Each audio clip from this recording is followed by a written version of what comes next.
that Jamaican food was disgusting. Excuse me, sir, man, miss. No boy face will look like nutty body ice cream can disrespect Jamaican food.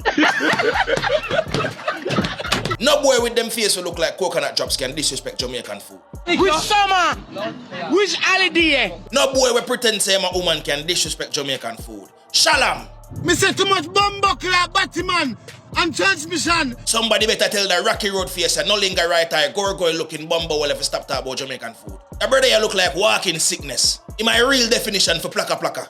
Him look like the definition for things and times hard. Him look like him have molly gripe and fluxy complain. Him look like a bullfrog. Rabbit. The fact that the man disrespect Jamaican KFC when we have the best KFC in the world prove to me saying they know nothing good. Oh, you have to taste the succulent tail of the ox and say that nasty.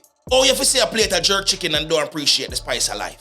Make me tell you something bad built, batty boy. Whenever you talk about Jamaica, use nice words. And just like my hat, you can go suck your mother.